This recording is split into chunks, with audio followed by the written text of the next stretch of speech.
Hi, folks. This is Don Meissner with the North Country Fishing Report. You know, when I do the sport shows, and that's what I'm doing now this time of the year, the thing of it is that comes to me is some of the stories that I hear from people. People will come up in our booth, and the one thing they love to talk about is their fish stories. So if I'm going to have them listen to anything I'm going to say, I have to enrapture myself and listen intently to what they say. This one guy came up and he said, and we have pictures on display of pictures of all the people that have fished in this area that we've been lucky enough to get their pictures of them standing with their fish. And that's one of the things that we show people. And people see this and they think, well, can we come up there and catch fish like that? But the one guy came up to me, he was looking at all the fish. He said, are any of those 7-pounders? And I says, well, I'm not sure. I think they're at least 6.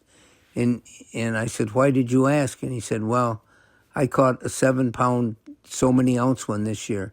And he wanted to tell me the story. And he came up and he caught it. Now we're talking about near Boston now. He'd made a trip and came up in the St. Lawrence River down to Chameau Bay.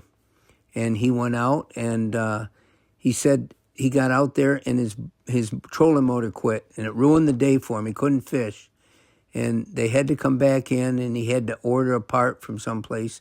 Now, he worked for a boat company, so he had the ability to do this, but he said, so he lost that day, and when he came into Chameau, he saw that there was this bar there, and he went into the bar, and there were real friendly people in there, and one of the guy was in there, and he said he looked like he was in fishing gear, so he asked him, he said, have you been fishing?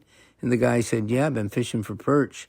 He asked him how he was doing. He said, oh, I was doing great. Now, keep in mind, folks, I'm telling you a fish story right now. And the guy told him, he said, yeah, he caught about 30 of them. And so our friend here that's telling me the story said to the guy, he says, well, what were you using?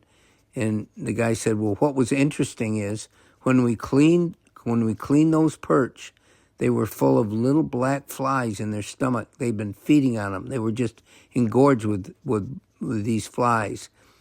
And so the guy remembered this, and he said the next day when he went out, he was fishing. He got back out on the river, and he found a spot along the shoreline that there seemed to be fish, according to his graphs, and they weren't hitting.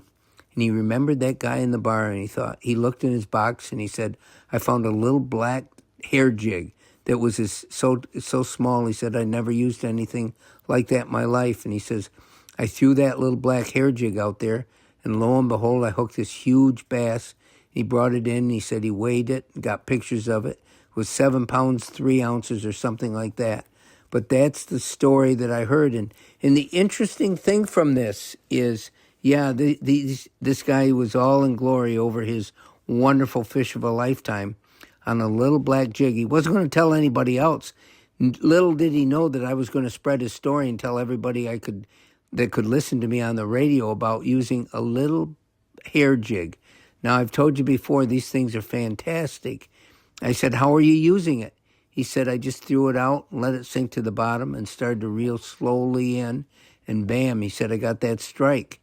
And that's what, when I fished one time, when I was doing one of my TV shows, Fishing Behind the Lines, I was fishing with Jonathan Robola and his grandfather, and we went out and we had some nice fish, and Jonathan put on a little marabou jig, a little brown one. I remember he put one on my rod too, and he said, when you throw this out, just don't jig it, just start reeling it in steady. And I remember with those little brown jigs, we caught 2 6-pound. They were over 6-pound bass on the show, and that Jonathan saved the day for me, and I've remembered ever since then the brown marabou jig. But these are tiny little jigs, and they can be so effective on the St. Lawrence River, any place, but on the river in particular. When nothing else works, remember this story of the guy that learned about all the black flies that were in the perch's stomach and took that lesson out to the water and tied on a little jig and caught the fish of his lifetime. So that's what the winter shows that we do are all about. They're all about fish stories. Until next time, folks, this is Don Meissner with the North Country Fishing Report.